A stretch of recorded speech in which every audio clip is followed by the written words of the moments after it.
Good evening, everyone. Thank you very much for joining tonight's section on the MIAD 807, which is a contemporary issue in world politics. Tonight, we will try to study MIAD 807, and we'll focus on the Module 1, Module 2, Module 3, if possible. But if case we are not able to study these three modules this night, tomorrow we'll continue them and then treat some past question. Possibly we will treat two or three past question tonight.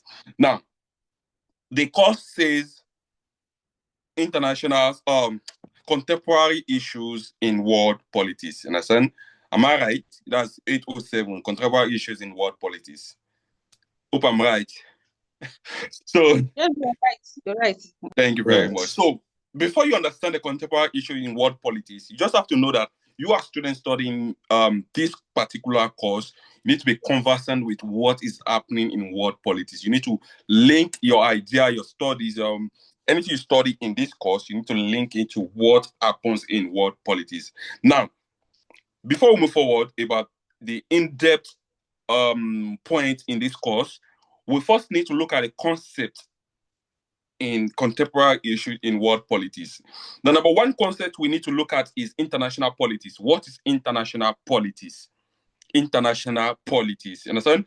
Without even telling you the meaning of international politics, you should know that it's deal with something global and politics. You get? So international politics, this is how countries interact in with each other. Understand? This is how countries interact with each other in terms of the struggle, in terms of struggle for power, cooperation, conflict, war, peace, and economic relation or diplomacy. Listen, how do countries interact together when it comes to war, diplomacy, economic, power, cooperation, and conflict resolution? How do countries interact together? Understand? So this is all about international politics. You understand? So the interaction between countries can be in form of competition or cooperation. Understand? It can be in form of competition or cooperation. The example is the United States of America and China, the Republic of China. Understand? So you will see that China and the United States of America, there is an economic competition.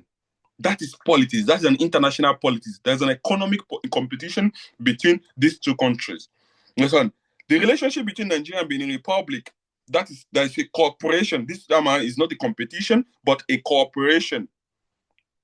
Am I communicating? So, how do countries interact together when it comes to politics? When it comes to politics, economy, conflict resolution, cooperation, or diplomacy? That's international politics. You get? So it's a multidisciplinary course that draw from sociology, psychology, political science, and economy and history. So in this course, we will touch a bit of history, a bit of psychology, a bit of sociology, political science, and economy, even law. You understand that? That is why you see some of our course-mates, they are lawyers, because this kind of course deals with things that they deal with every day in their day-to-day life. You understand? So the rivalry between China and the USA, it's part of international politics. Likewise, the Russia invasion of Ukraine is also part of international politics, like the conflict among nations. When you see Nigeria sending how do you call it, sending his air force to Benin Republic, that is also part of international politics. So you are students studying this particular course or this masters, you should be conversant with what is going on politically in the world. Understand? Don't say that you don't like politics. Understand? You've put your leg in this one. You should find a way to like politics. Understand? Even if it's just to be conversant with it. If you're not practicing politically, just be conversant with politics. We'll proceed to the second point here. The second point here is power. When we talk about international politics, we talk about interaction between countries. But when countries interact together, there is an element that is strong that make countries to succumb to each other. That one is power. Listen, power, you can use power internally and externally. The likes of USA, they use power both internally and externally. But there are some countries, they are not able to use power both internally and externally. That is, they cannot influence other countries' behavior. Now, what is power? Understand? Power, you should know that power is the most important element in political international politics. That's the most important element in international politics. No matter your national interest or your foreign policy, you should have power. The power is going to determine how effective your national interest or your foreign policy is going to be in international system. Understand? So, power. Power is a state's ability to influence or control the action of other states. Understand? So, in the context of international politics, power is the ability, understand, of a country to influence or control the action of other countries. Understand? The ability of a country to influence or control another country. Understand? So, a country has power when it can do three important things. In international politics, a country has power when it can do three important things. Understand? Number one, when it makes other people to obey its wish. When USA is making Nigeria to obey its wish, that is power. You understand? A country has power when it makes global decision, when it shapes global decision. You understand? You understand? And the third one is a country use power, it makes use of power when it can achieve its goal in international system. So when a country cannot change global decision, that means that country is not powerful enough. Or when a country cannot make another country to obey its wish, that means that country is not powerful in international political system. So to understand power better, we need to divide power into two categories. That is two types of power. The number one type of power, we have tangible power, which is also known as the hard power, HARD, hard power, while the intangible power, which is also known as a soft power, something that is hard, the opposite of hard is soft. So tangible power, soft power. Sorry, tangible power, which is known as hard power, intangible power, which is known as soft power. Am I communicating, please? Am I communicating? Sir. Yes, you are. Hope I'm not too fast. Yeah, not too fast. No, you're good, sir. Thank you very much. Now, what is tangible power? That tangible power we say is hard power. Okay? So, tangible power, these are physical, visible, and measurable elements. They are physical, visible, and measurable elements. They can be counted, seen, or touched. Understand? These are kind of power that are physical, visible, that is, we can see it, and they are measurable. We can count them. Understand? They can be counted, they can be seen, and they can be touched. These are tangible power. Understand? And the tangible power also, they are divided into 6 categories. The tangible power are divided into 6 categories. That means if you see these 6 things in a country, or you see one of these 6 things in a country, you should know that that country has what we call tangible power. Understand? Some have all the 6 categories, and some have few out of the 6 categories of tangible power. The number 1 is geostrategic power. Geostrategic power. Understand? Or geography power, geographical power. Someone among you called me this evening before I started class to ask me a question that in the handout, it was stated that it is location power. And I asked the person, what is location? Is location not geography? Understand? So we call it geostrategic power. So you might see it as location power or geostrategic power or geography power. Is still the same thing. You understand? So it's just like changing synonymous. You get? So geostrategic power. Understand? This is the power that is derived from the location. Location, the climate, the size of territory, and natural resources in a country. It's a kind of power that is derived from the climate, the location, the size of territory, and the natural resources in a country. Geography, geostrategic. Some country, they have the territory, but they don't have some natural resources. Understand? They don't have the good climate to give them natural, to give them good agricultural products.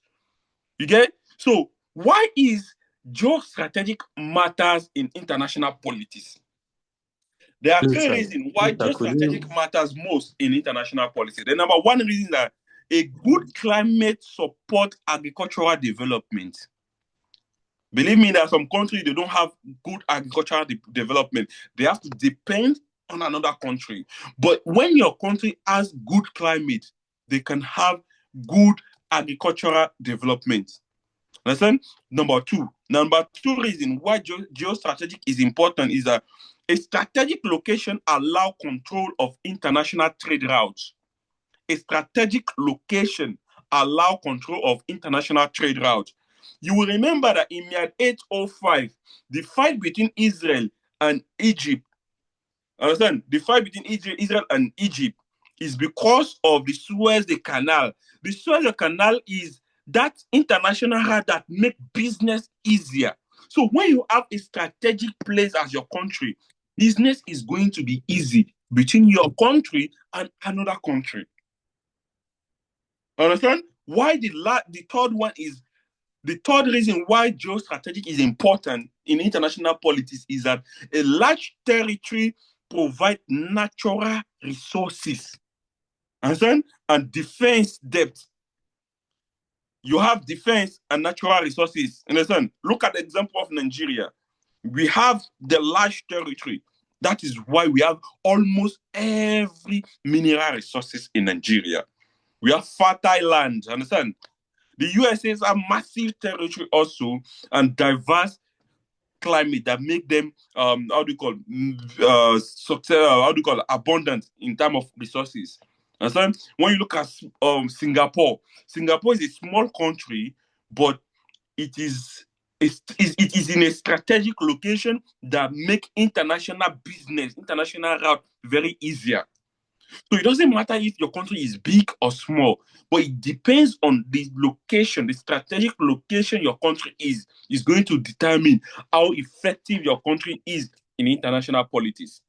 So the number two types under the tangible power is economic power. Understand? The economic power, on the other hand, this determines how much influence a country has economically. It determines how much influence a country has economically. You understand? So how can we influence another person's behavior? If you are a country and your country always take loan every year, they take loan from other countries, you should know that your country is lagging what we call economic power. So countries that have money, they don't rely on loan from other countries to survive.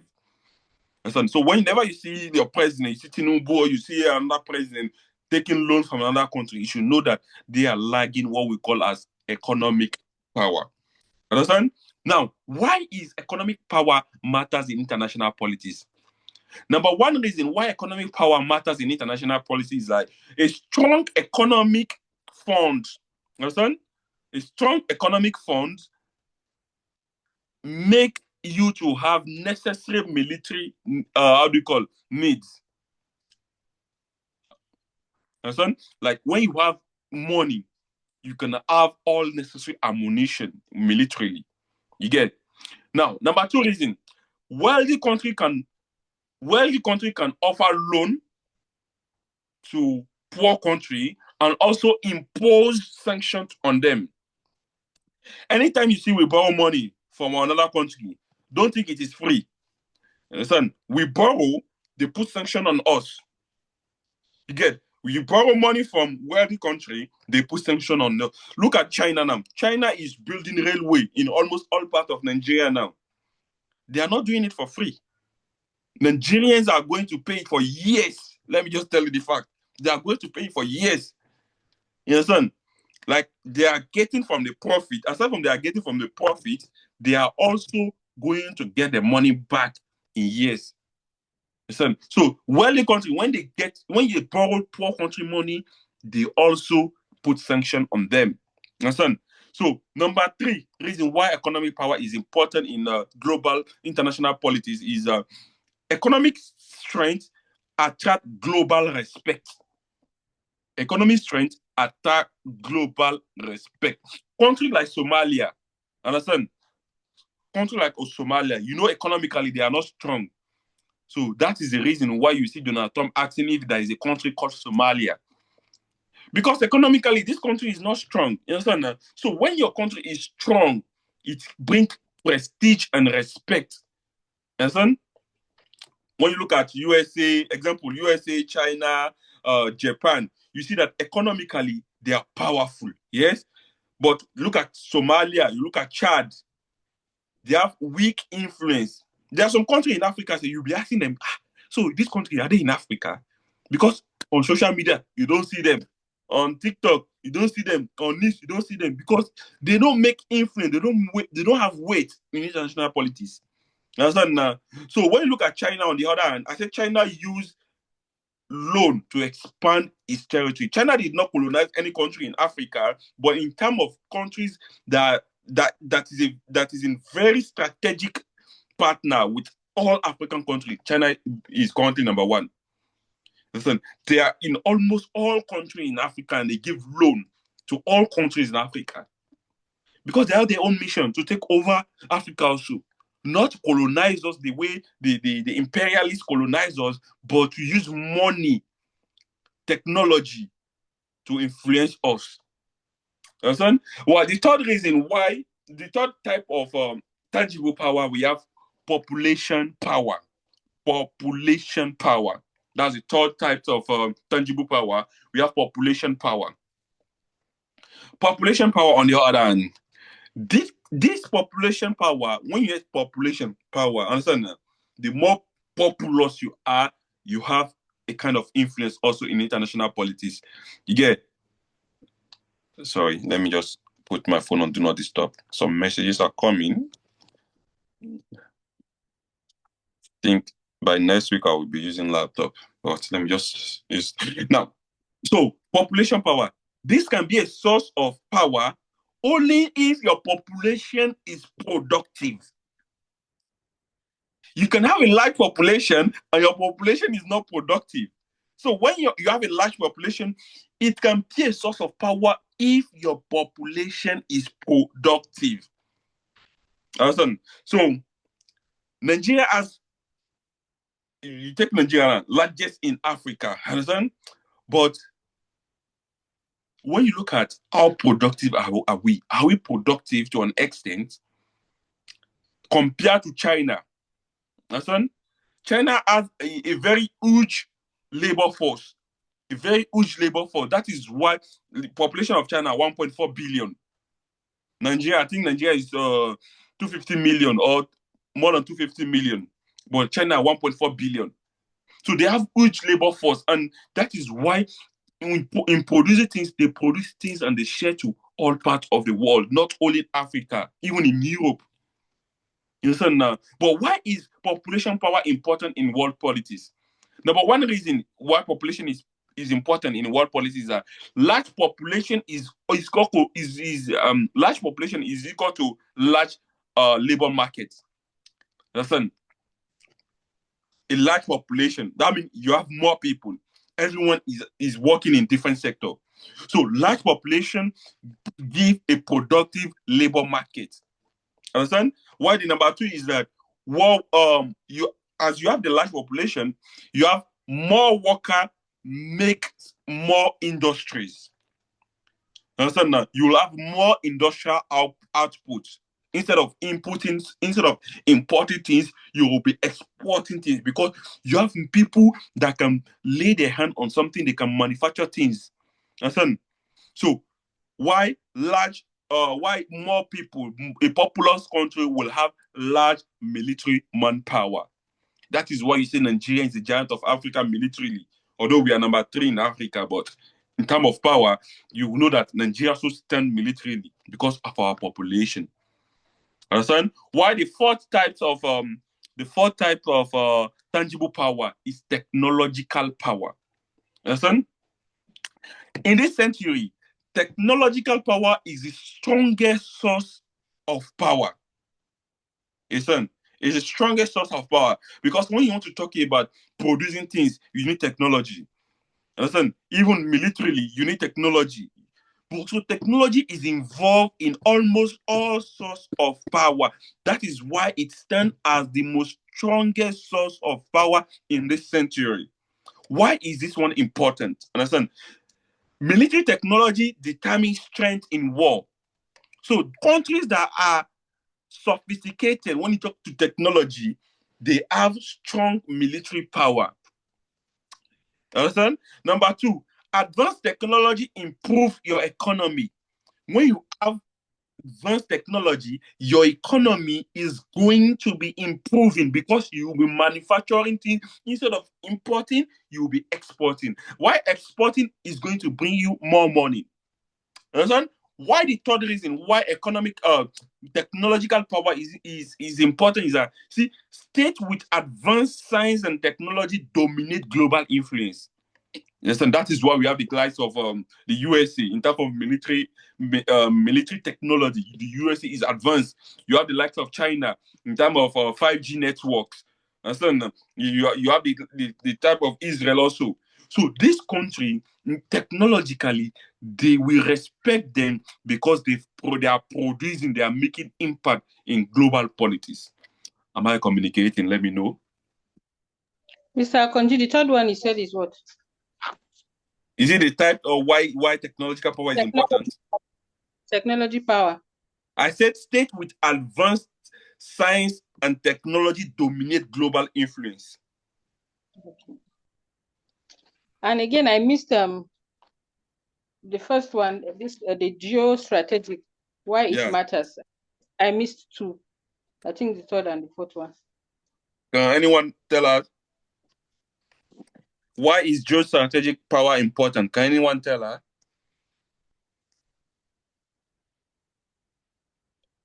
Nobody's here.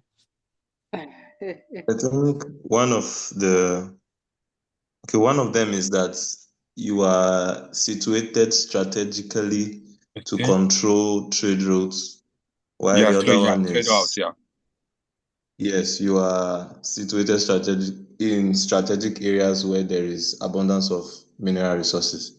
Yeah. I think those were the ones I got. I don't know if I got any other. Number 1, a good climate,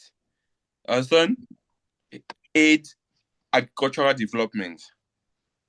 Listen, so when you talk about geostrategic, it's not only about the location of your country, the climate of your country also decides the size of your country, the natural resources. So we now say that it is important because a good climate will aid productive agricultural development.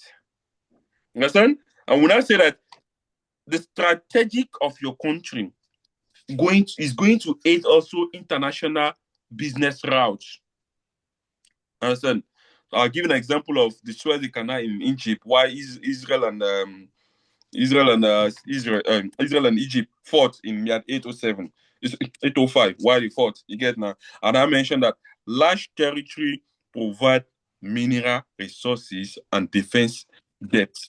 So you have all the mineral resources, and that mineral resources is a tradable asset in international politics. Understand? Can we proceed? Yeah, we can proceed. I've gotten them. Thank you very much. Now, number 5 types of tangible power is a military power. We all know military power. So this is most visible, the most visible we can see, and the most traditional form of power. It has been existing for decades. Understand? We know that when a country military is strong, it gives them what we call respect. Understand? That is why is it important? The size of your armed forces bring a signal in international system. Russia telling the European Union that if you are ready for war, I'm ready for war. China telling the whole world that China will not attack any country. But if any country attack China, China is going to retaliate severely. So that means that the size of your military determine how powerful you are in international system. Understand? Number two, reason why it is important, quality of weapons. Understand? You have also bring, there is what we call deterrence. Understand? There is what deterrence and reciprocity in international politics. You see, even without talking, if they know that you have some kind of weapons they don't have, they will not dare to provoke you. The case of Iran and Israel this year, you will see that Iran, everybody was underestimating Iran. But as Israel bombarded, we are doing 807. We had 807. So as Israel bombarded Iran this year, you all hear how Iran retaliated. They retaliated in a way Trump have to intervene.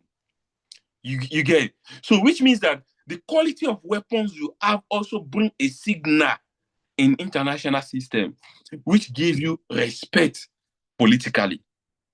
Understand? So why the last type of power, we have the resources power, which is the natural resources power. You see, I give an example of the Middle East. You see, the reason why the Middle East, they've been fighting every time is because of the large reservoir of oil in the Middle East. You understand? So, Congo in Africa, the reason why Congo, you see that there is conflict in Africa, you understand? They have a lot of mineral resources. It is believed that our iPhone we use, some of the instruments they use to make iPhone, they take it from Congo. So there are even how do you call it, Cybertruck. Most of the equipment they use, some of the mineral resources they use, some of the product they use, they take it from Congo.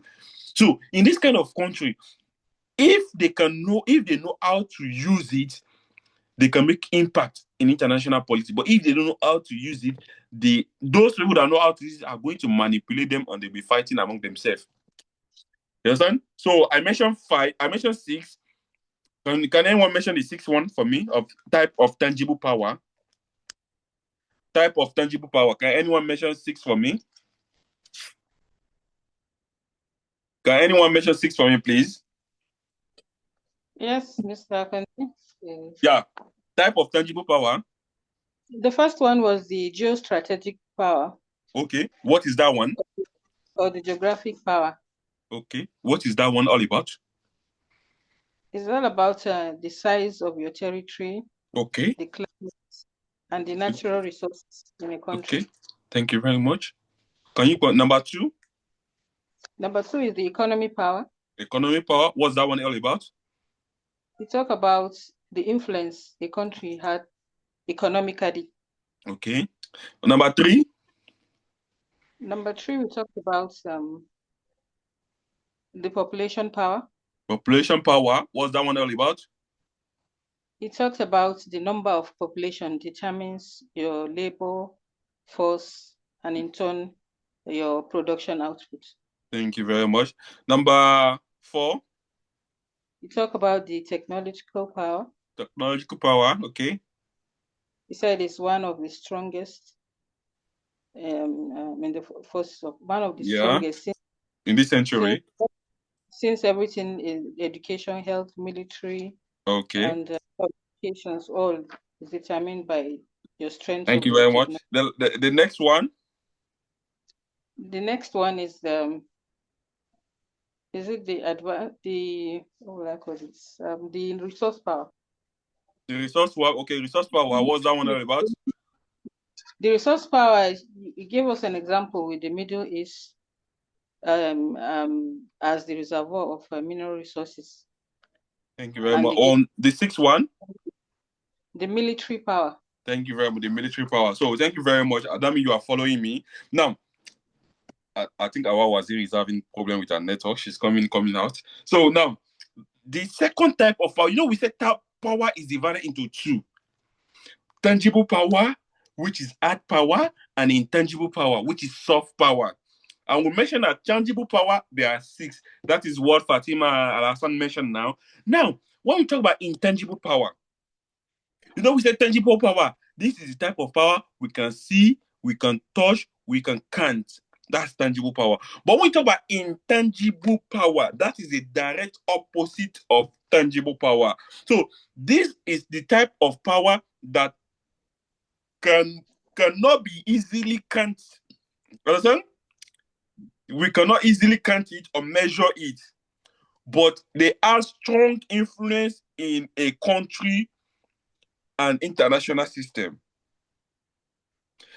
Tangible power is a kind of power you cannot see, or it is very difficult for you to count it or see it, but they have strong influence in a country power, and international system. Now, they are divided into 2. There are 4 intangible power. Number 1, national unity. National unity. When citizens of a country are united, a country becomes stronger internationally. In Nigeria, look at Nigeria case now. Donald Trump was saying he will bring military force to Nigeria. Some people say no, some people say yes. Understand? So imagine that all of us, we are saying no, he dare not to come.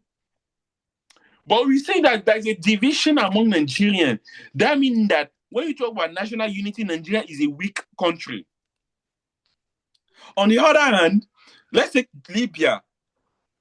After the death of Gaddafi, there is internal division among Libyans, which make Libya to be weak internationally. But now let's talk the China as an example. China has a strong national unity, national cohesion, which make them to be productive internationally. That is why you see China producing things. Go and check the name of China. If I'm not wrong, the name is People's Republic of China. If I'm not wrong, so it's something I think People's Republic of China, something like that. But the thing is, you will see that they are more productive because they obey the leader, and they are united. So when countries are united, it's a strong signal in international system. You understand? Number 2 types of intangible power is nationalism and patriotism. Understand now? When you have a strong sense of pride, understand? A strong sense of pride regarding your country, that is, you can defend your country with your last blood. Understand? That is a strong signal in international politics. It's also a type of intangible power. Understand? Look at Zelensky. Let me just ask yourself, who is Zelensky? I think we are doing international voices. Don't let me be talking. Ukraine's president. The president of Ukraine. Thank you very much. Zelensky, the president of Ukraine. You will see that Zelensky himself know that he cannot fight Russia. Don't worry, no one can doubt that one. But because of the love of his country, he is fighting the mighty Russia. You understand now? He's trying to resist Russia. Before the independence of Nigeria, national unity in Nigeria helped us to get independent. That is why you see Southern of Sokoto, Salamon Bello, you will see Tafawa Balewa, you will see Nnamdi Azikiwe, you will see Awolowo. They are Hausa, Fulani, Yoruba, Igbo. You see them coming together to fight for Nigeria independence. This sense of nationalism and patriotism is not existing among Nigerians nowadays. Everyone is defending his own pocket or himself. You understand? So when there is strong pride of nationalism and patriotism in a country, it makes it gives a direct signal to the international community that this country, they are united. The only thing that unites Nigerian is football. The only thing that unites Nigerian, to my own know, is football. I don't see any other thing. Politics have been dividing us. Religion have been dividing us. You understand? So, but the only thing, rice. Somebody said rice. Somebody said rice as in uniting Nigeria. That this politician will be sharing rice. No. So the only thing that unites Nigeria, to me, is football. Because when there's football, we don't even look at you are Igbo, you are Hausa, you are Fulani, you are Bororo, you are no. We watch it. We are happy together. When they don't do well, we insult them. That is after football, we are not patriotic. So nationalism and patriotism is an element, is a type of intangible power. And so, number 3 types of intangible power is leadership power. So good leaders increase national power. When you have a good leader in a country, it will increase your national power in international politics. So, but when you talk about weak leaders, they destroy national power. A country that cannot cough when other countries are coughing. So poor leadership in countries like Zimbabwe make the country to be weak politically. But when you look at Nelson Mandela in South Africa, because Nelson Mandela is make influence during the apartheid era in South Africa, this make people to know the country, South Africa. So depending on how globally, depending on how your leader portray themselves. So I'm not APCO, I'm core PDP, but I respect Tinubu relationship with Donald Trump. You will see that since Tinubu has become president, he has not put his leg in USA, in how do you call it? In White House. You understand? Buhari will go there. Jonathan will go there. Yar'Adua will go there. But there are some things when you see that Donald Trump is insulting your country anytime, every time he's insulting your country, you also need to stay in your own lane. You don't need to go and be licking his foot. So you just need to show that you are also powerful in your own domain. So when one country sees that you are a good leader and the leader is making impact, that is a signal in international political system. Number 4 type of intangible power. It is propaganda and image power. Propaganda and image power. So propaganda and image power. You see, the ability of a state to shape how other countries see them, make them powerful in international system. Politicians usually use that one. Understand? When you work with a politician,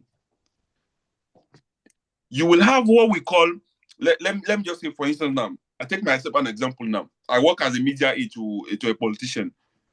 Sometimes when you have other people engaging you on social media, you as a media aide, you should know how to portray the image of your leader. Because image power or propaganda power is powerful. It can turn a bad person to a good person and a good person to a bad person.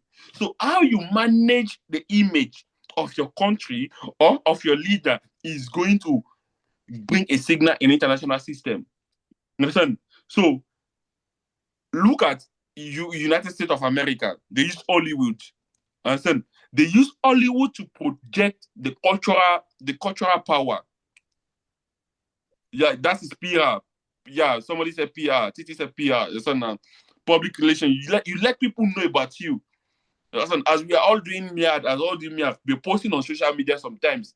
Let people know that you also have an idea about this thing. So anything that happen in world politics, post it.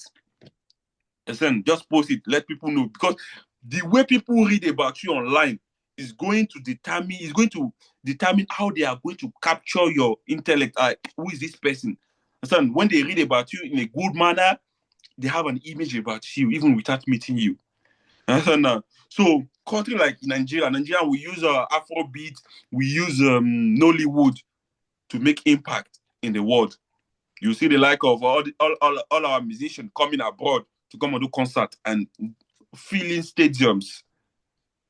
So this is propaganda and the image power. The way a country portrays its image is going to shape how other countries will see them. If you are there, anytime we call Nigeria a zoo country, other people will see us as zoo.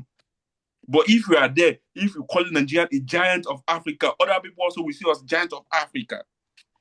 So the way we portray our countries or the image of our country or our leaders or things that happen in our country is very important. Understand? So these are the 4 types of intangible power. Who can tell me the 4 types of intangible power, please? We have national unity. Thank you very much. What's that one all about? National unity is when citizens are united. So it makes a country to be powerful and avoid external members. Okay. So, number 2, we have nationalism and patriotism. Sorry, don't mean yeah. So this one means when citizens love their country. You see, when citizens have like a love for their country, they can protect the country no matter what. So, and it makes a country to become powerful with that. So number 3, we have leadership. You see, the availability of leaders that have the love for their country will increase national power, because leaders will always put the national interest first before their own personal needs. Then the last one is propaganda and image power, as you said.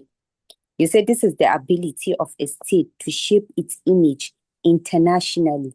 How would others see you, be it good or bad? Thank you very much. Thank you very much. I mean, you people are following me. Thank you very much. That motivates me to proceed. Now, the next topic we want to look at is sovereignty. Sovereignty. Sovereignty. Sovereignty. Sovereignty in politics. What is sovereignty in politics? What is sovereignty in politics?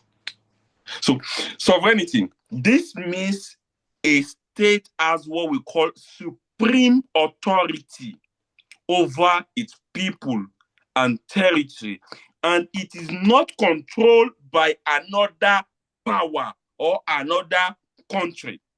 Understand? It means that this is the ability of a state to have a supreme power, to control people in the country, which is the population, and also control the territory, understand?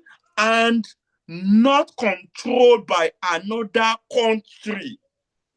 The ability of Tinubu to control Nigerians and Nigeria without the influence of Donald Trump, it is sovereignty. Let's link it to what is happening in international system.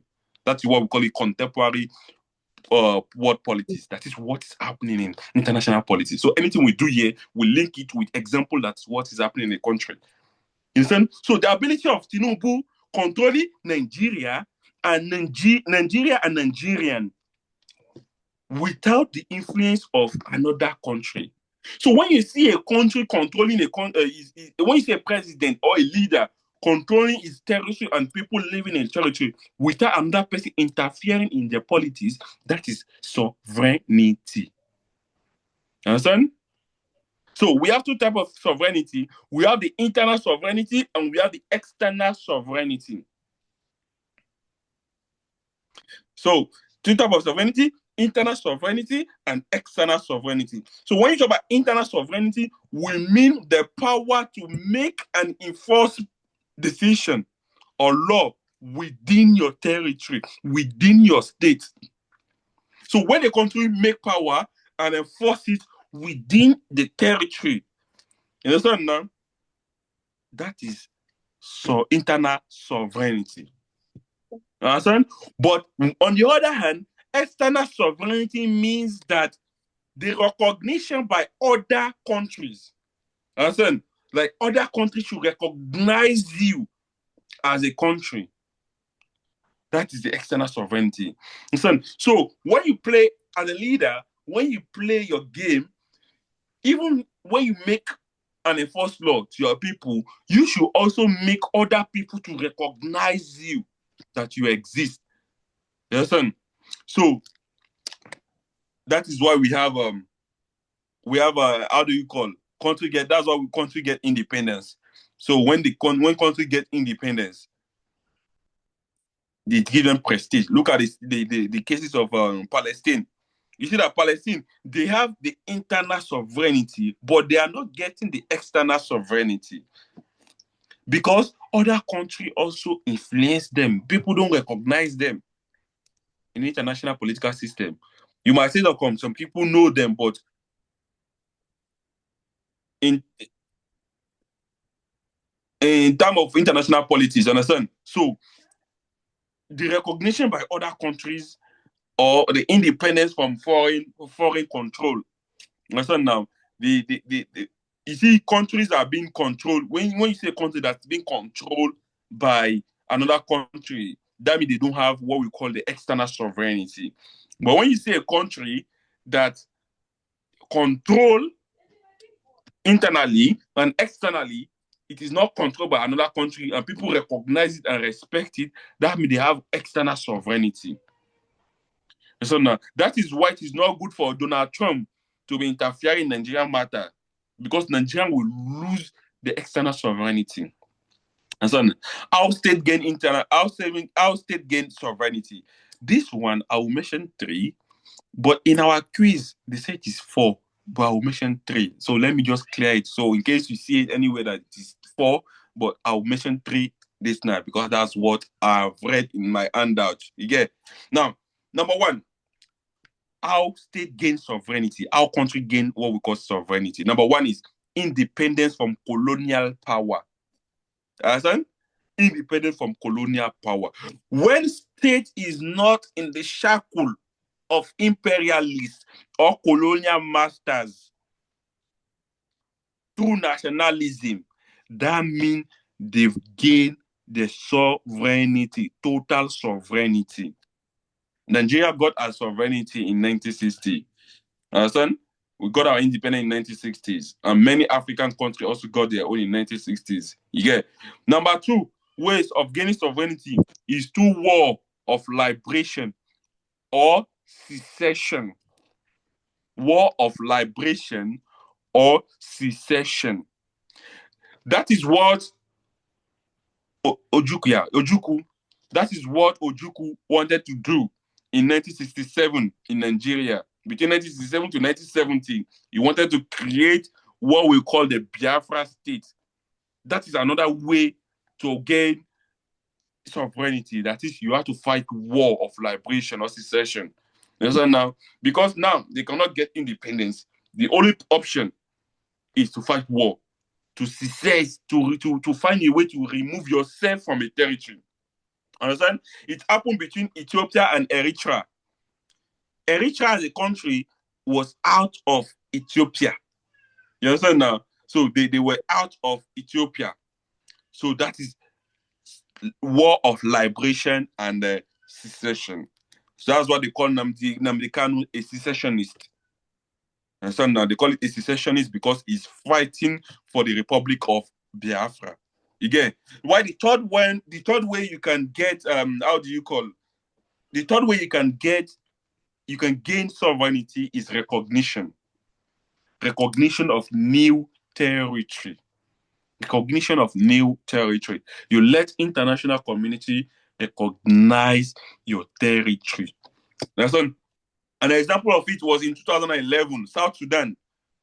Sudan was divided, North Sudan, Northern Sudan, and Southern Sudan. Even in 2025, I think in Egypt, some black African in Egypt, because they believe that Egypt is both black and white, and some of the black are in the north. So the black in Egypt, they also want to divide themselves in this year. And so I'm not sure if they got it right, but there was a news proclaiming that they want to divide Egypt into 2, both the northern Egypt and the southern Egypt, as they did in 2011 in Sudan. We have the southern Sudan and the northern Sudan. And they are the two. The northern and southern Sudan are not the same country, different country. But they were part of each other. I think there was also Senegambia. there was also Senegambia, which is Senegal and Gambia. They separate. Senegal stay on its own, Gambia stay on its own. That's right. Now, how can a country lose its sovereignty? That's right. How can we said how a country can gain its sovereignty? Now we are not talking about how a country can lose its sovereignty. Number one way a country can lose its sovereignty is Number one way a country can lose its sovereignty is through annexation. Annexation. This is what Saddam Hussein did to Kuwait. If you remember in MIAD 805, we see that Saddam Hussein invaded Kuwait. Understand now? He invaded Kuwait in 1990, right? So what he did is annexation. So forcefully acquiring another man's territory. It's like you bought a plot of land. You now say, no, your plot of land, one plot of land, you want to increase to 1.5 plot or 1.5 plot of land. That means you are doing annexation. You are stealing another man's territory forcefully. So annexation occurs when one country forcefully take over another man's country. Understand? And declare it as part of its own. Saddam Hussein moving from his own country, Iraq, and invade Kuwait and take over Kuwait, that is annexation. You understand now? It has to, if not the intervention of the United States and the United Nations Organization with the coalition of 35 country military soldiers, they will have taken over Kuwait. But they took over, how do you call it? You know, in Iraq, they have like 18 states in Iraq. That's not like they call it province. They have 18 provinces, but they took Kuwait as a 19th province. So it took the intervention of the United Nations coalition of army to do Operation Desert Storm to take over the country from Saddam Hussein. Now, that's number one. Number two is Marja. It's in our handout, but the lecturer said no, it's not in the handout. So I don't like to argue with my lecturers.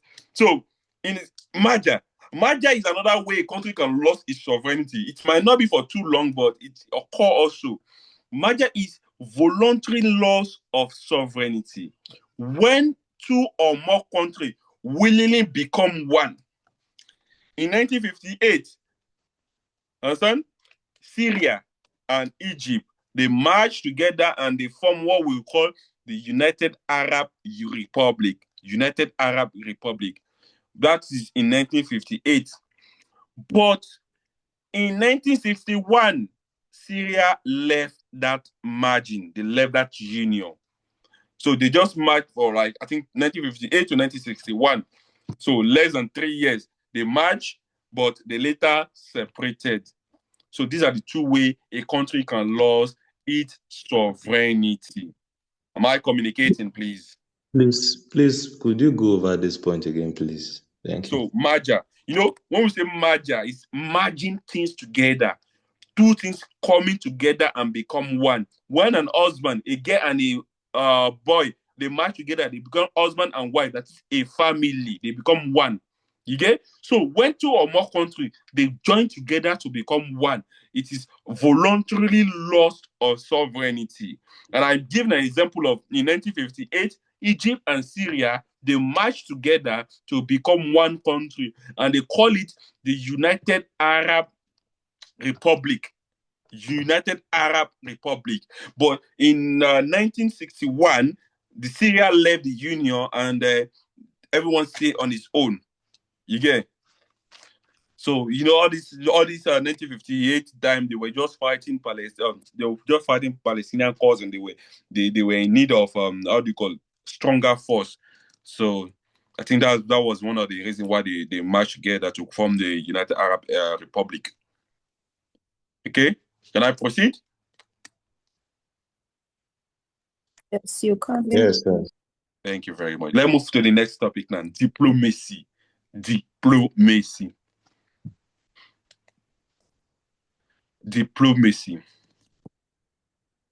By the way, by second semester, I think we will not be together. Some of you, because my own department is going to be diplomacy. I think some people choose security, some choose international affairs. So if you are lucky, we'll be in the same department. But in case you are not in diplomacy, we are doing this diplomacy together. So we meet in second semester. Yes, so we will finish this master. But in case we you will don't finish choose this MIAD together. Oh. In case you don't choose diplomacy, you can choose an elective course in diplomacy. So because we are allowed to choose elective course in each other course. Like I can choose elective course in your course, and you can choose elective course I don't in my understand. course. Is it a second semester where we are going to go separate ways? Yeah, we go separate ways. Don't worry, we will be together. Even with you at PhD level. We die here, we are together. So you know, in second semester, we are doing 6 courses. One is project, and 4 from your department, and you not choose 1 from another person's department. So I can choose 1 from your department while you choose 1 from my department. That's what we can but please, which department? Are we not all under MIAD? No. In second semester, everyone is going on his way. Just tell us the course you are doing. Please, can you explain to me? So that we can take it second semester, everyone will go to their specialization. Yes, now. Okay. Please, just tell us the course you are taking in other departments. Sorry, so that we can follow someone you like me, I studied international relations for my BSc. Just do international affairs for your specialization. Okay. Yeah, so just do international affairs. Don't stress yourself. Okay. But if you don't do international affairs, you will now choose an elective course in another person department. Maybe you are interested in security, you can choose security development, or you can choose diplomacy, or you can choose. It's only for the specialization. Okay. Can you tell us the specializations? I think we have. I have diplomacy. I know diplomacy. We have international affairs. We have security development, and there is one also. I can look for it. I have it on my notes here. What? International development. International development. Yeah, international development. So I think we all choose our own when we are doing our registration. Oh. Yes. So yes, I chose mine too. I chose mine during registration. I didn't choose anything. What I chose was the course, the MIAD, Masters in International Affairs. Maybe they choose for you. Maybe they choose for you. That's the way you can check it. Remind me later. I can send you the link to check it. Please, I won't mind. Please share the link, please. Remind me later. Okay, now let's inshallah. Let's proceed. This was just like a side hustle. Now, let's talk about the next topic: diplomacy. See, diplomacy. This is the use of intelligence and tactics to manage international relations. The use of intelligence and tactics to manage international relations through peaceful negotiation.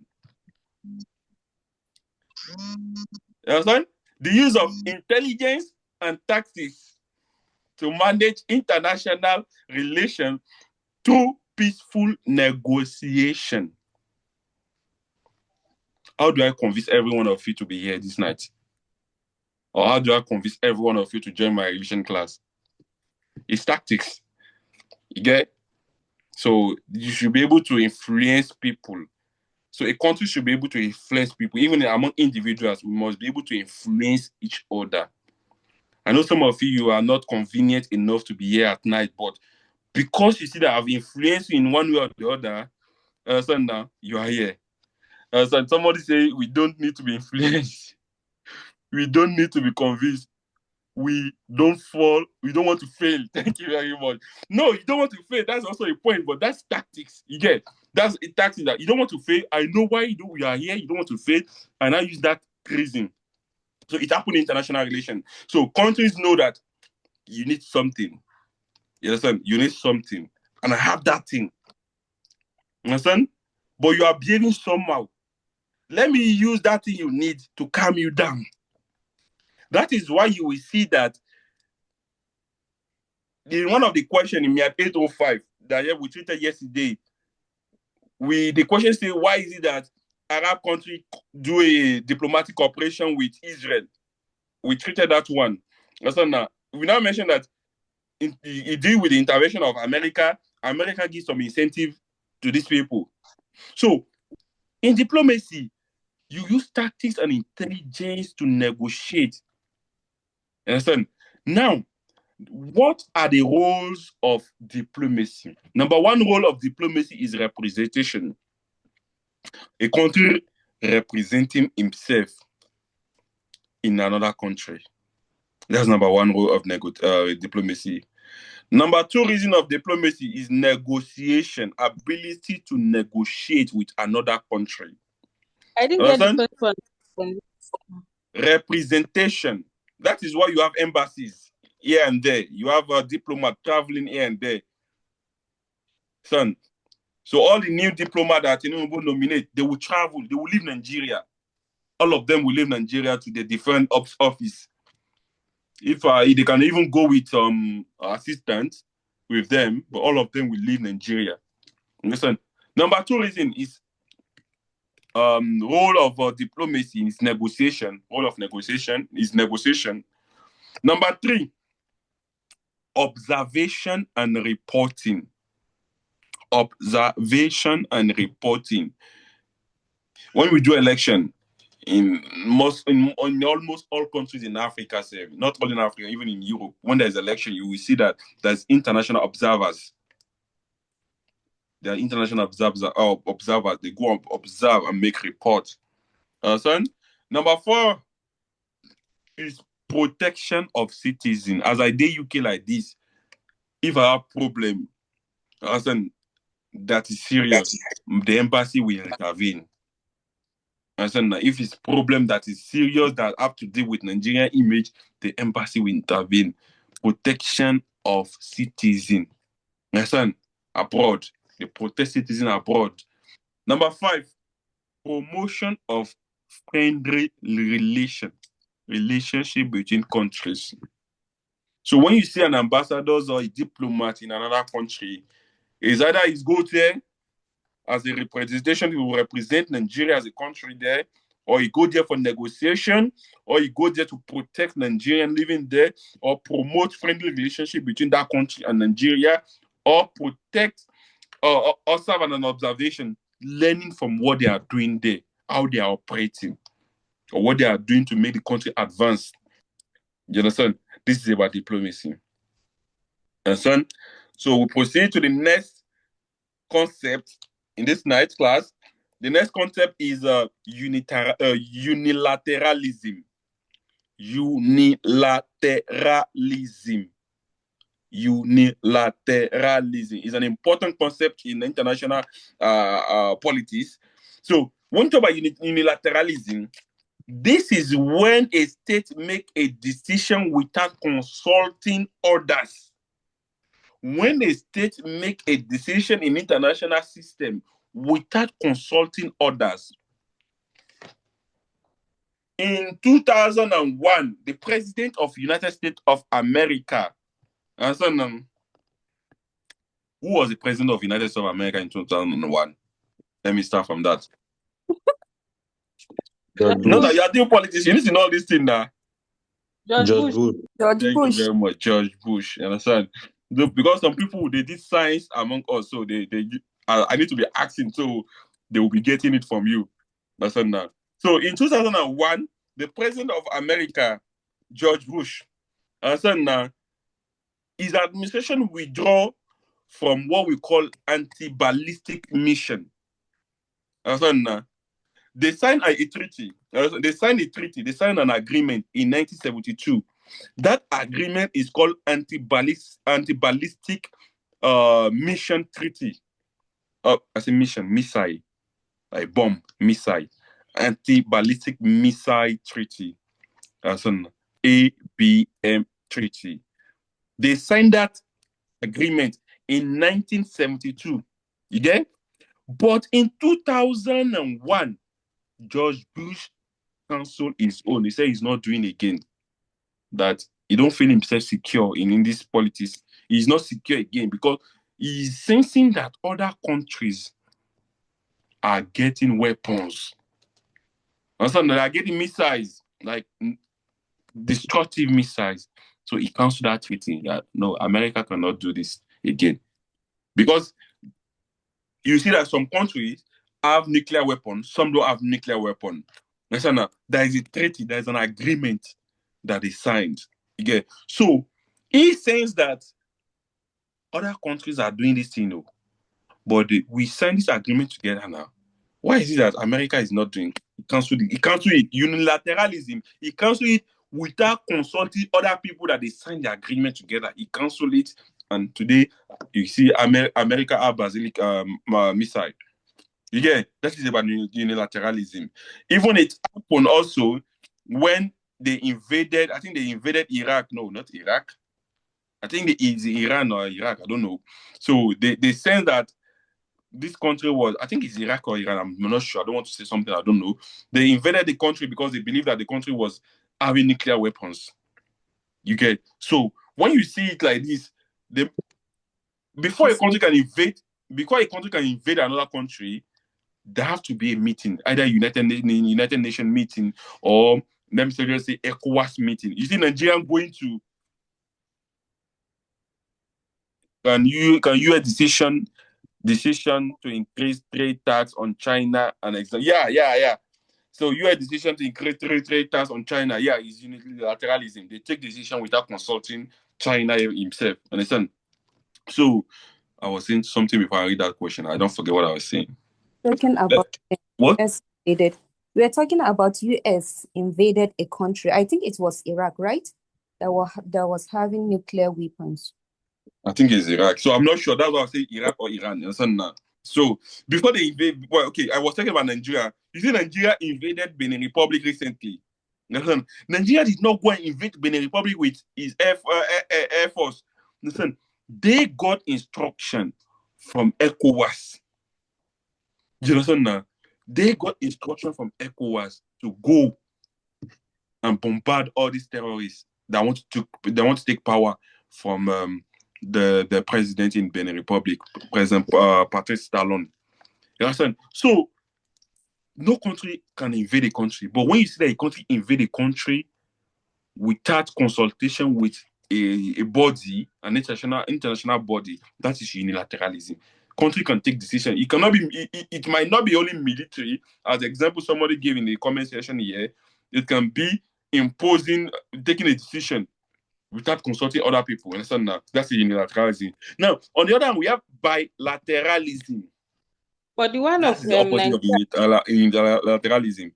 Bilateralism, on the other hand, is cooperation between two states. By two states. Cooperation between two states.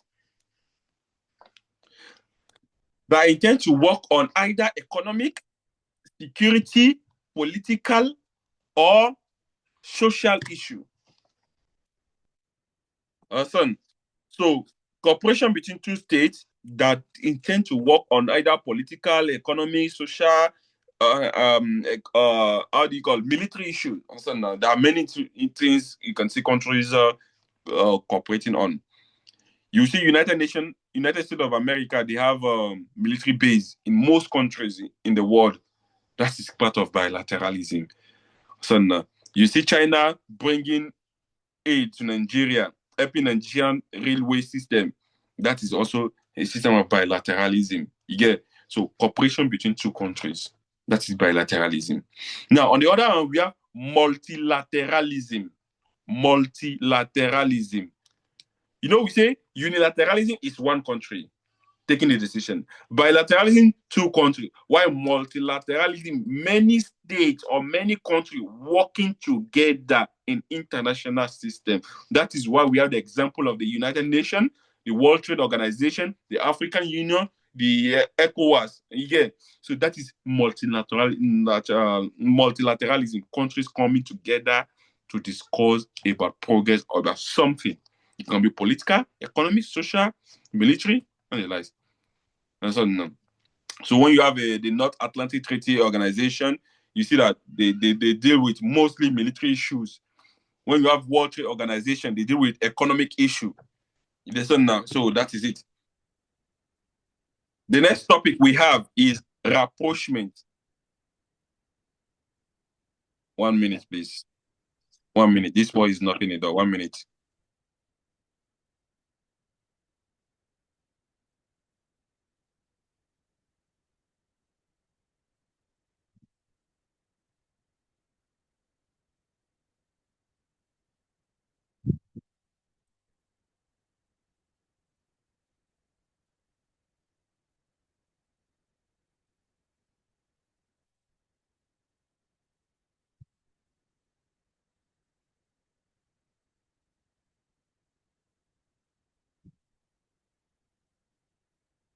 I'm very sorry. My boy was knocking the door.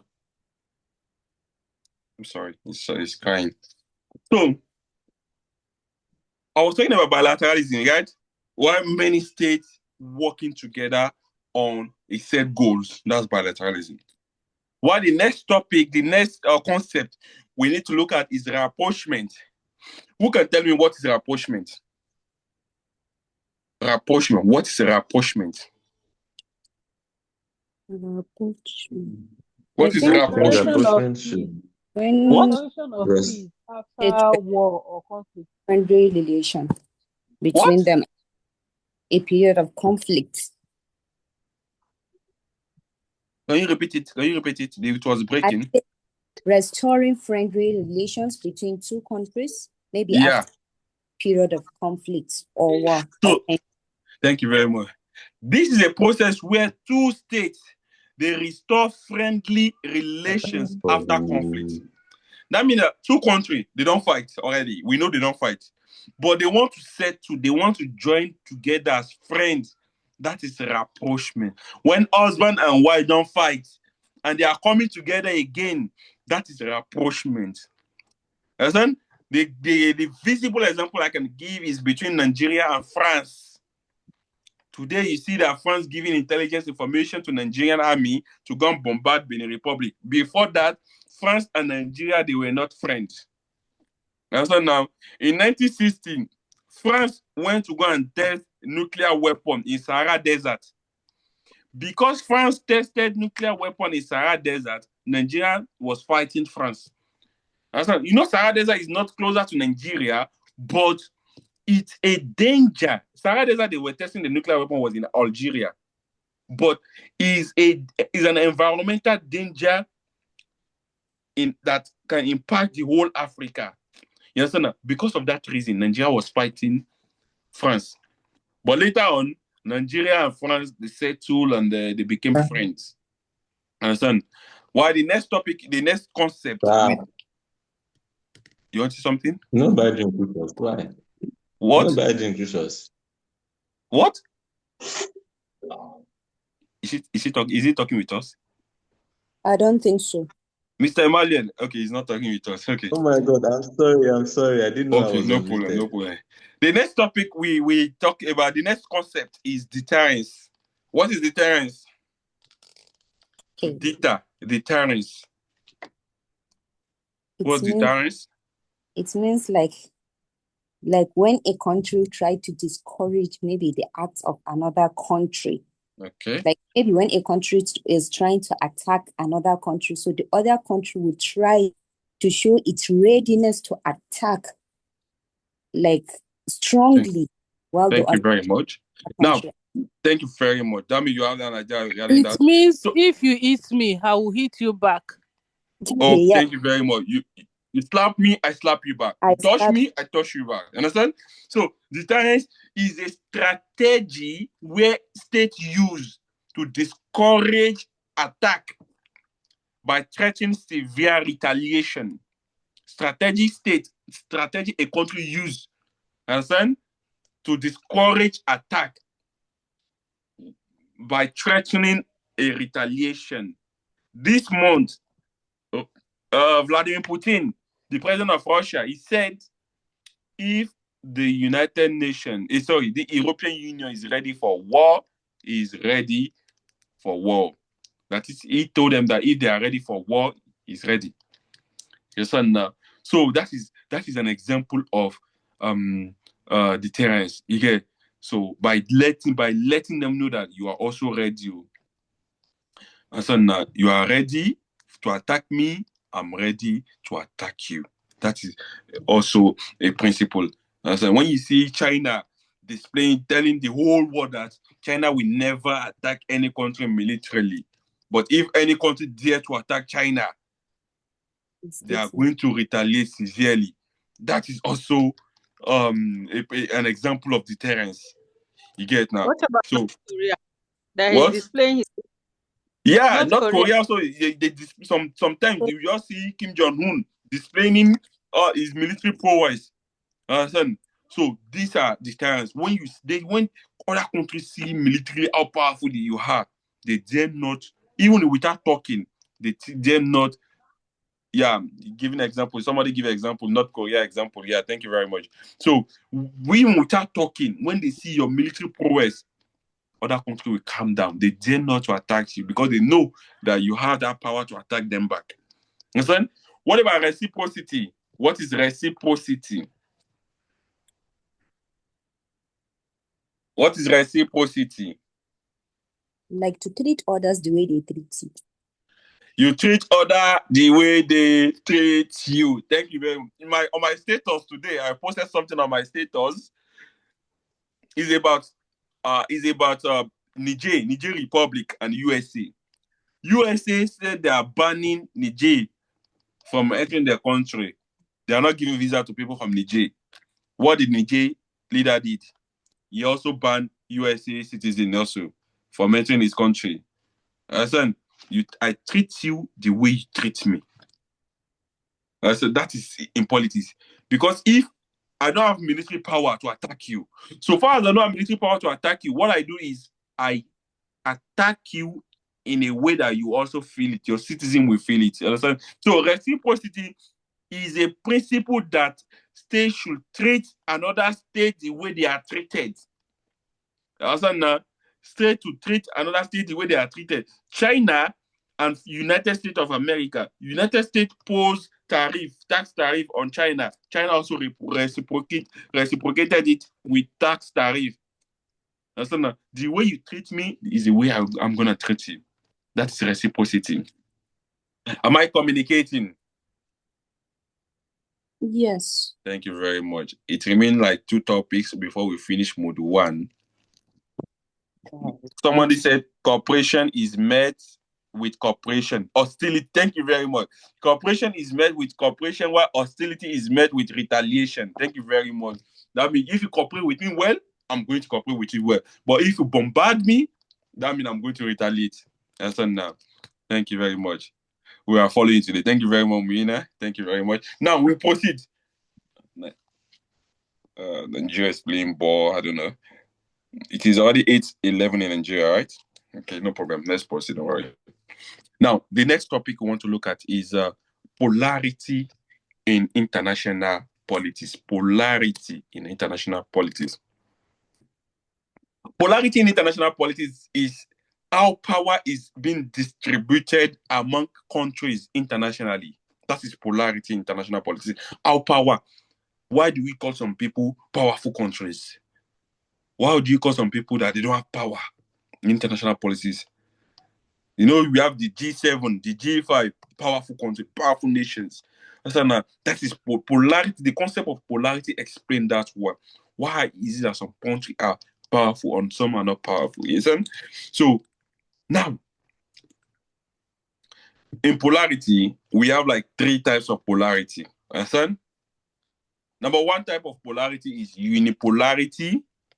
Number 2 is bipolarity. While number 3 is multipolarity. When you say unipolarity, this is a system whereby there is one supreme power. Understand? There is one supreme power that governs the whole country, the whole nation, like the whole hard surface that all countries fear. A country that when it coughs, other countries must keep shut. Understand? So after the Cold War, the United States of America dominated the world. Understand? The United States of America was known as an hegemon. There's a course we did like this. I don't remember the course. I think 809. So hegemony. Understand now? So So this is a system whereby there is one powerful country that dominates the whole world. I have 10% left. I have 10% left. So there is a system of government whereby there is one powerful country that dominates the whole world. Now, that is unipolarity. Why bipolarity, on the other hand, is when there is two supreme power. Understand? So when there is two supreme power. So you see, when there is two supreme power, there was during the Cold War, we have USSR and the USA. They are the two powerful nations that was dominating the whole war. You understand? But aside from that one, we have multipolarity. Multipolarity is when many countries dominate, or many states dominate the whole world. So in our current century, there have been multipolarism of multipolarity is visible, but in different manner. In terms of military, you might say the USA is powerful. You will see how do you call Russia? You see Russia powerful. You see North Korea. You will see China. You see some country in the European Union, which means that no country has the monopoly of power in this century we find ourselves. So that's why some people will say the world is anarchic in nature. That is, there is no central government that governs the whole world, because everyone has a power that make other people to be afraid of him. You understand? Sorry, I'll off my camera to plug my charger, because I have like 9% left. Just let me off it and then I'll talk. I think, are you okay with that? Can you please take bipolarity again? My network went. So I said bipolarity is when there is two supreme power controlling the world. So now, two supreme power controlling the world. You gave example. I give an example that during the Cold War, the USA and the USSR, they were the two supreme power controlling the whole world.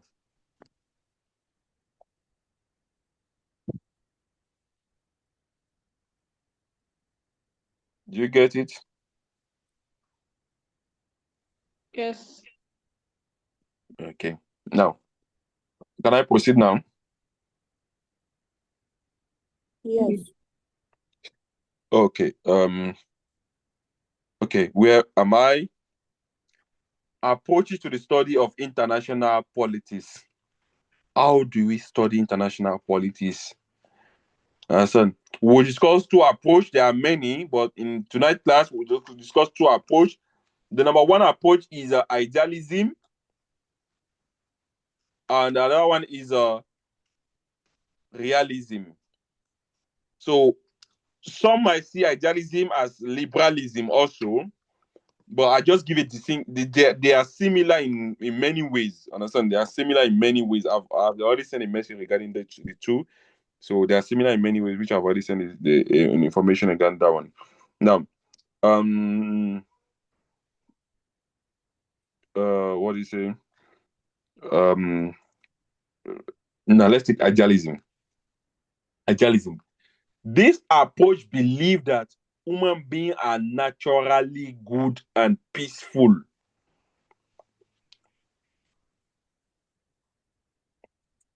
It believes that idealism believes that human beings are naturally good and peaceful.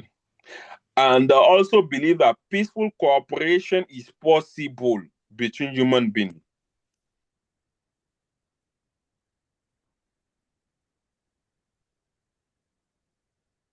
Do you get? I think it came out in the quiz. What do you say? I think it came out in the quiz. Yeah. It came out in the quiz. So that's about idealism. But they have some arguments. Understand? They have some arguments. Mr. Akanji? Yes, excuse me, please. Please, which quiz are you guys talking about? We did MIAD 805, Dr. Saminu. Okay.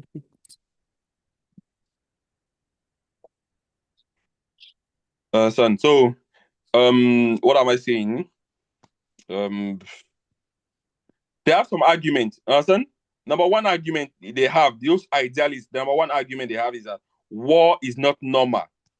To them, war is not normal. Number two, peace can be achieved through morality. That is, if you try to play normally, you can achieve peace. Son.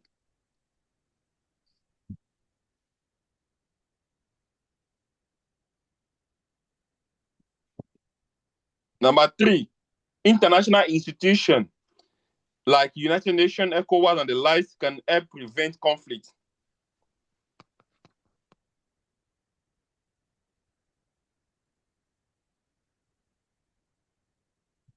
Come again, please. International institutions like the United Nations can help prevent conflict.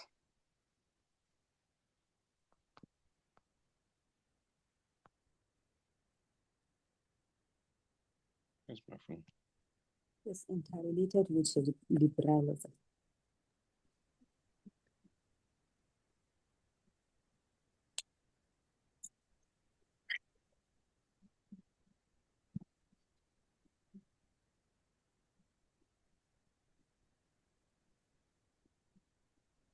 Okay. Did you notice it? Yes, sir, we did. Oh, my phone is not charging. Okay. So, number four, negotiation is better than war. Negotiation is better than war.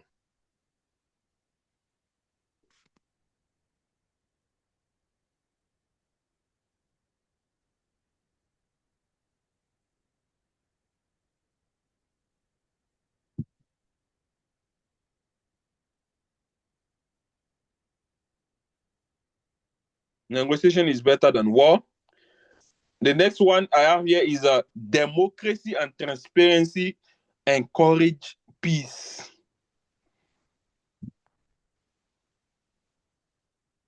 Democracy and transparency encourage peace.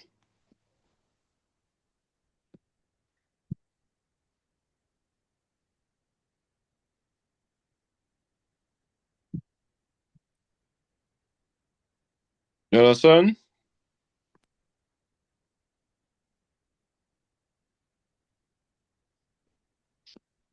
Why the last one is a country should follow. Huh? Can you please take number 5 again? Why? Democracy and transparency encourage peace.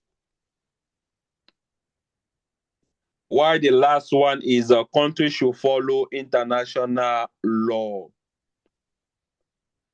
Countries should follow international law. So when you follow international law, there is not going to be wahala. Hachiko, let's move to realism. Realism, on the other hand, this is the opposite of idealism. So realists believe that international politics is a struggle for power. Understand? They believe that international politics is a struggle for power in a dangerous world. That means you see your other country, you see other country as enemy, as threat. So according to realists, they argue that human beings are selfish, and they are not lying. According to them, human beings are selfish. Also now, so we want more. You get 20 over 25. You want to do second attempt to get 25 over 25 again. Is it not selfishness? So, human beings to them, human beings are selfish. Because human beings are insatiable. Again, number two, states want power to survive. That is why the state fight. You see, they want power to survive. They want respect. So, without power, a state cannot survive to them. Understand? Number three, conflict is natural and unavoidable. To them, we cannot avoid conflict, and conflict is natural. Understand? Why the next one we have is military strength is very, very essential. Military strength is essential, which means that countries should find all means to have military power. Understand? The next one I have is every state must find a way to protect themselves. Don't depend on another country to protect you.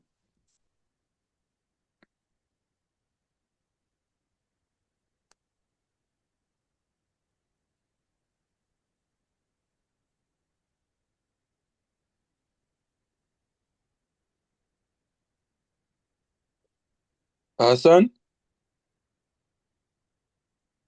And number 6 is morality does not guide foreign policy.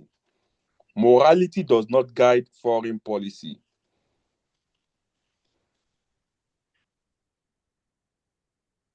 Morality does not guide foreign policy. Which means that, you see, if you pity another person, you will not survive as a country. That is why you see Russia and Ukraine fighting. It doesn't cost Russia to let Ukraine be going for free, but if they let them go, it's a danger to Russia. So morality to them does not guide foreign policy. I'm sorry you are not seeing me. I'm very sorry. My phone, I didn't charge it before the class. Now, we move to the next topic, which is global actors and the dynamic of the world politics. That is in Module 2. We are moving to Module 2. We are done with Module 1 like this. Let's move to Module 2. Module 2. State actors. Let's talk about state actors. Here, we will talk about state actors. We talk about non-state actors. We talk about international organization, non-governmental organization, transnational criminal group, and how all these things shape international politics. Are you tired? Or should we proceed? Should we proceed? Yes, we can proceed. If you are tired, let me know. Don't let me see this. This Abdul is forcing us to be there by this time of the night. No, we can proceed. We don't have time. We can proceed. Now, what is a state actor, or who is a state actor? A state actor is a country that meets all the requirements of a statehood under international law and participate actively in global politics. A state actor is a country that meets all the characteristics, all the requirements of statehood, which means that before you call a state actor in international politics, that country must have all the characteristics of statehood. Known as a statehood is H-O-O-D, statehood. And under international law and participate actively in global politics. Now, in summary, a state actor is a sovereign country recognized by international law. Is a sovereign country recognized by international law with defined territory, population, government, and capacity for diplomatic relation. A state actor is a sovereign country recognized by international law with defined territory, population, government, and capacity for diplomatic relation. An example, we have Nigeria, Kenya, USA, and so on. So, which means that before they can call a country a state actor, that country must have some characteristics, some attributes. It must pass through some requirements. Understand now? Must have a population, must have a government, a territory, military power, and a capacity for diplomatic relation, ability to negotiate with another country. That is when we can call a state actor. Well, that's when we can call a country a state actor. Characteristics of a state actor.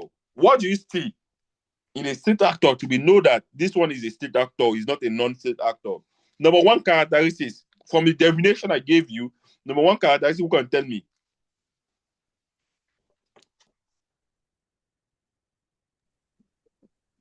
It must have a government. Yeah, that's number one. Okay, it must have a government. But before you have a government, what do the country must have? What? Territory. Territory. That's number one. A defined territory. That state actor must have a territory. Because without a territory, you cannot have a government. That's why we say soldier go, soldier come, but the barracks will remain. So now, the one president will come, one president will go, but that country will remain. That's number one. A clear geographical boundary. After that country, what remains? Population. Population. Because if you have your territory, people must be inhabiting that territory. And so now, there must be people must be residing in that territory. You understand? And they must recognize themselves as the rightful owner of that territory. And so the population must be there. After population, what do we have?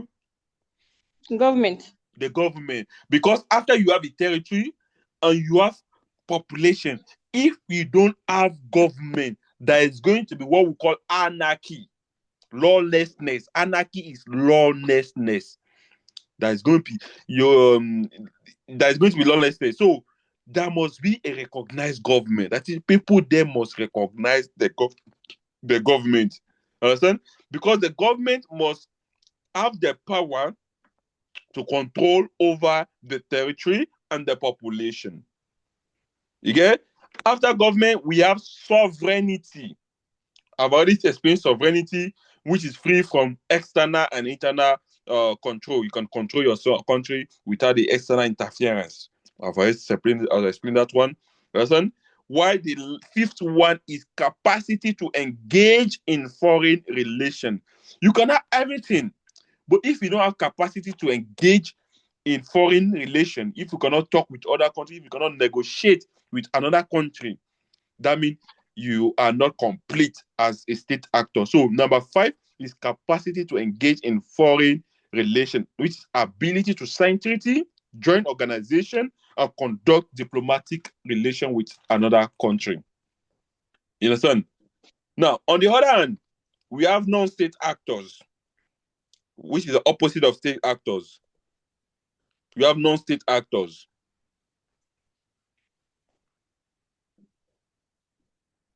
Non-state actors. Non-state actors are political. I'm very sorry if you cannot see me. I'm charging my phone, that's why. So non-state actors are political, social, economic, or military players that operate across or within borders.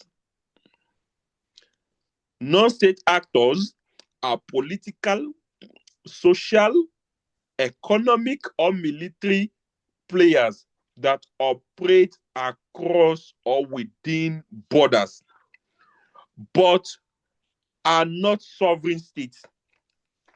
Which means that when you talk about non-state actors, it can be a political party, it can be a political organization, it can be a social organization, or it can be an economic organization or military players that they exist in a country, but they are not the country itself. Understand now? Understand? They are in the country or within the border of that country, but they are not the country itself. Understand? But when you say state actors, we mean the country itself. State actors, example, Nigeria. But when we say non-state actors, there are some people, some element, political, social, economic, or military players that also influence international politics. Understand? They influence international relations, public policy, security, and economic intervention. Even they do not possess attributes of a state. They do not have the characteristics of a state, but these non-state actors also have power. Let me just give you an example now. Boko Haram is a non-state actors. They are non-state actors, Boko Haram. Because you see, Boko Haram, anything they do is also reflecting internationally. The kidnapper, the bandits. So when you see that Donald Trump is interfering in our politics, is because this non-state actor, this bandit, send a signal internationally. The signal, you already know the signal. We don't repeat it. That is why you see that Trump wants to intervene in our politics. You understand? Why is non-state actor important? Why are they important? Why are they important? Why are non-state actor important?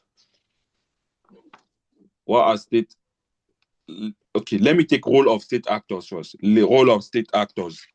Role of state actors. Or importance of state actors. Importance or role of state actors, you understand now? Because that's one of the questions in exam. In exam, there's one question in exam. They said, let me look at the question. Okay, they said, listen to the question. The question says, actors. I'm coming, please. I'll come. There's one question in exam. They said, actors are important component of global politics. Identify and discuss the role of actors in global politics. Identify and discuss the role of actors in global politics. You understand now? So, actors, they did not say, how do you call it, state actors or non-state actors. They just talk about actors. So you as a student now, you will now know how to measure both state actors and non-state actors. Now let's look at characteristics or importance or role of state actors. Okay, I'm just dropping key points. Okay. Oluwatoyin says she's just dropping key points. In case you miss it, you can look at the comment section.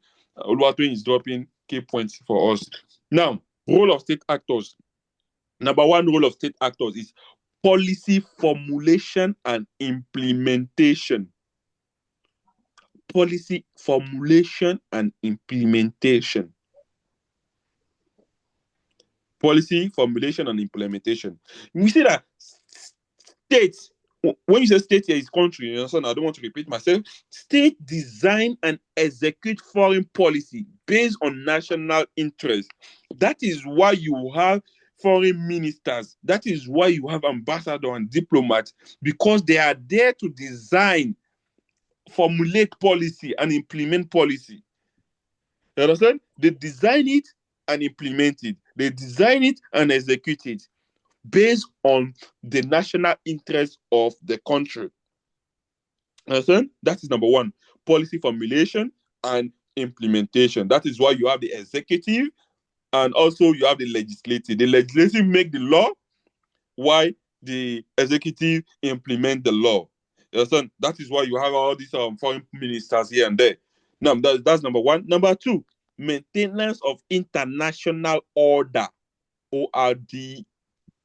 Maintenance of international order. That's another role of state actors. Maintenance of international order. If I'm 70%, if I'm 30%, I'll open my camera. So, maintenance of international order. So, through diplomacy, treaty, and alliance, you see, countries, regulate relation among themselves through treaty. I told you that they have anti-basilic mission treaty. So, when you see that countries sign treaty, they sign an agreement, they are trying to maintain order in the international community. Country don't sign agreement without a reason. They sign agreement based on specific purpose or reasons. You understand? Maintenance of international order. That's number two. KFC. Number three, security and defense. That's another role of state actors. Security and defense. Another role of state actors, security and defense.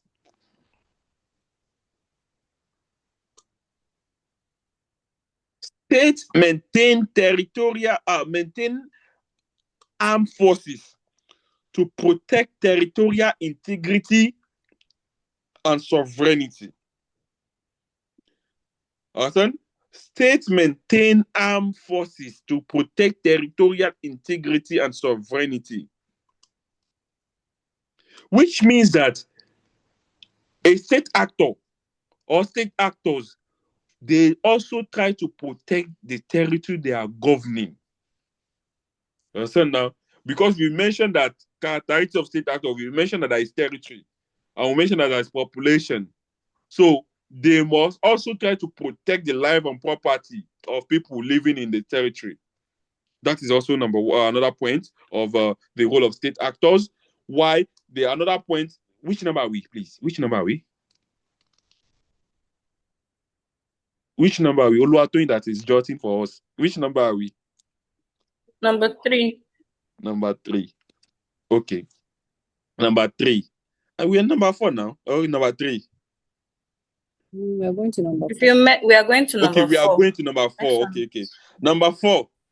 Participation in international organization. Participation in international organization, which means that in the definition of state actor, we mentioned that they also need to participate in international, in diplomacy, right? Actively involved in global politics. They must also be involved in diplomatic relations. So far as they must be involved in diplomatic relations, that means that state actors' role is to participate in international organization, participation in international organization. So they constitute the primary members of intergovernmental organizations such as the United Nations. So they must be there because if there is no state actors, there is no way we can have all these international organizations. Understand? Why the last one we have is conflict management. Conflict management. State actors engage in war, peace negotiation, deterrence, and also conflict resolution mechanism. Understand? Because according to the realist, they believe that conflict is natural and unavoidable. So far as conflict is natural and unavoidable, there must be conflict management. There must be a system, a mechanism that states input together to manage conflict internationally. Understand? Kachiko? Nobody say yo wa. Yeah, wa. Okay. We proceed. Can we proceed? Yes. Thank you very much. So I've mentioned the roles of how do you call the state actors. Let's move to the non-state actors on their own. Non-state actor, number 1, they shape political outcome often faster than the state actors. They shape political actors often faster than the state actors.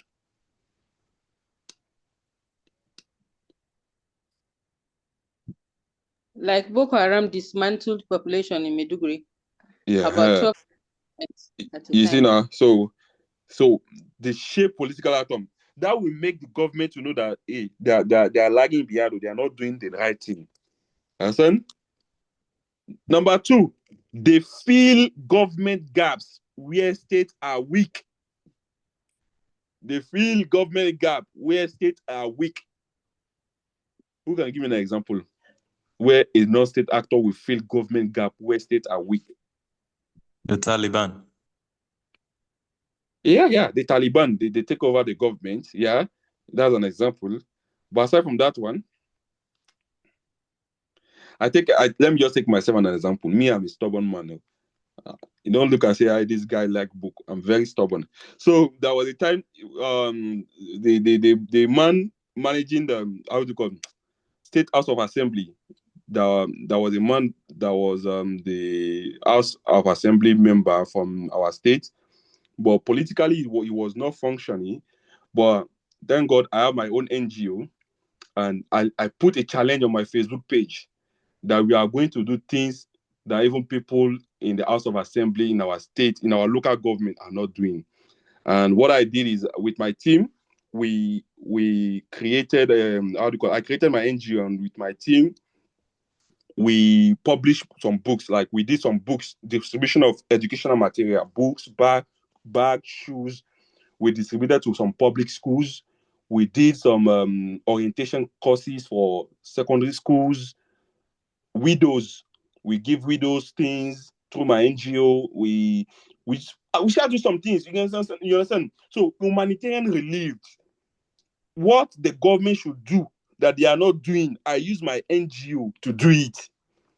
So which means that when the government, the state actor are not doing some things, the humanitarian relief that you are getting from your NGO also is a non-state actors, because they fill the gap that's supposed to be filled by the government. So when you see an NGO delivering aid, when you go to some part of Borno, some part of Maiduguri, you will see some NGO. Even some of them are international NGO. They provide aid. We have one of our colleagues. I don't know whether she's here this night. Let me just check. She's not here. One of our colleagues here. She's working for an NGO, and they did borehole for people in the village, in a far village in I think in Kaduna or Katsina, somewhere like that. So, and she posted it. So, which means that this is the work of the government. But because the government cannot do it or are not doing it, this NGO will come to fill the gap. You understand? Why the third reason why non-state actors matter is that they challenge state authority. You understand? They challenge state authority. In Brazil, you have cartel. We have the mafia.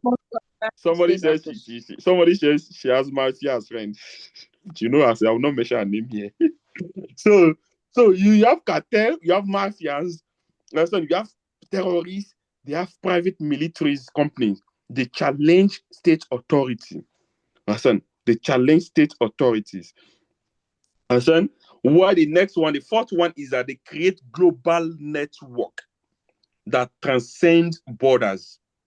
They create global network that transcend borders. You will see this is, I think Mr. Emmanuel mentioned Taliban. You see, the Taliban, they don't pass through the border. They are even in Africa. So they create global network that transcend border. They create a supply chain, a coalition chain that transcend their own borders.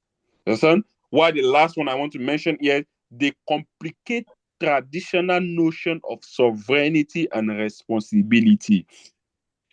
They complicate traditional notion of sovereignty and responsibility. You know, traditional notion of sovereignty and responsibility is that a country must not be influenced by either internal factor or an external factor. Nobody should intervene in a country politics. But all these non-state actors, they intervene in sovereignty of a country. That's like an NGO, for instance. And something a government can do, and the government is not doing it, an NGO can do it. So that is intervening or complicating a traditional notion of sovereignty. But is an NGO also a non-state actor? Yeah. Because I saw that you also tabled non-governmental organizations as global actors when you were specifying them. When I was specifying non-state actors. When you were breaking down the global actors, you said there is state actors, so you table them as non-state actors, non-governmental organizations. That means a slip of tongue. I'm not sure. Did I list them? Did I list them as non-state actors?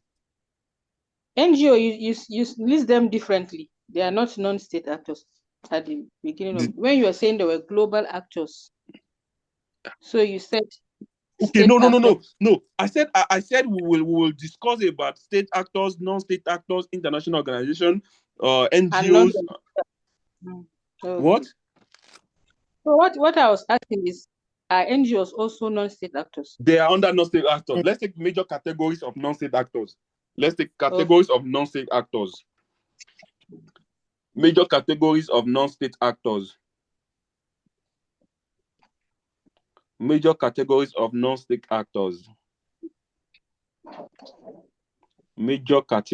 non-state actors.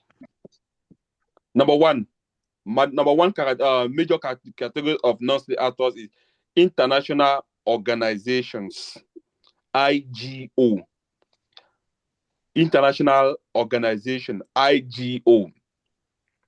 Number one, international organization, IGO. So, intergovernmental organization or international organization are established by state actors to pursue collective goals.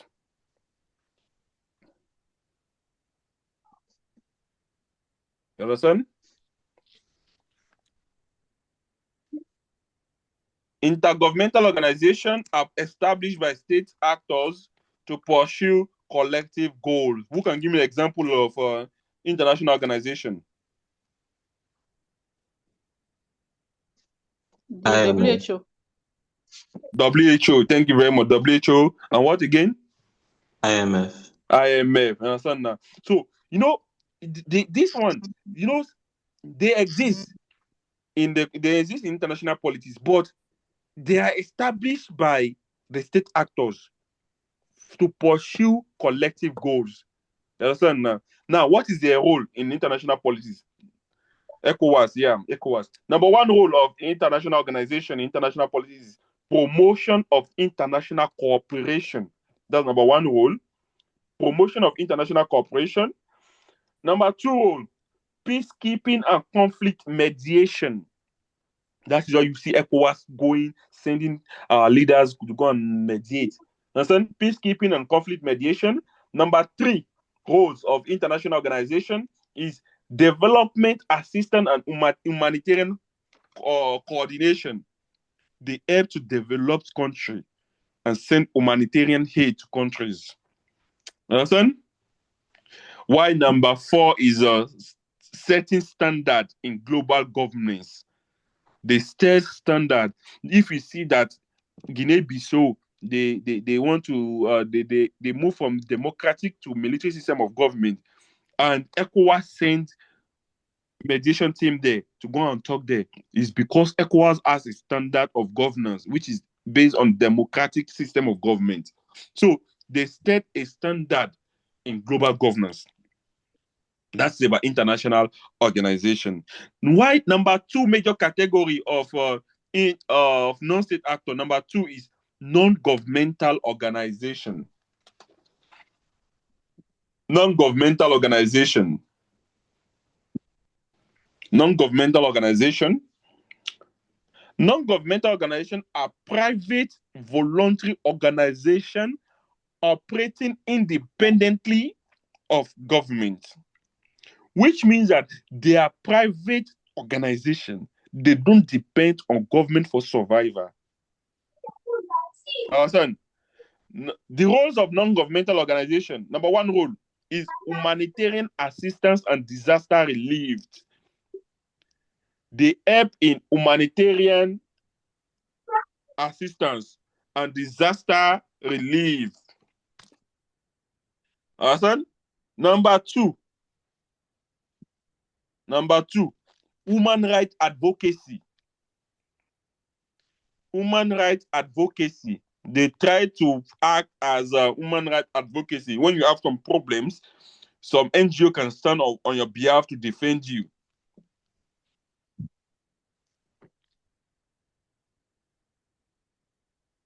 I think some lawyers, we have Nigerian Bar Association also. Lawyers, they have this kind of NGO whereby they tend to help people that cannot pay bills or that cannot hire a lawyer. I think they call it pro bono, or I don't know. I'm not a lawyer, but there are some cases. If you don't have a lawyer, they can give you free lawyer. I don't know what they call it. It's called pro bono services. Pro bono services. Thank you very much. That means I know what I'm saying, but I don't forget. So, why number three role of a non-governmental organization is environmental protection. They also help in protecting the environment, especially in area whereby there is environmental degradation.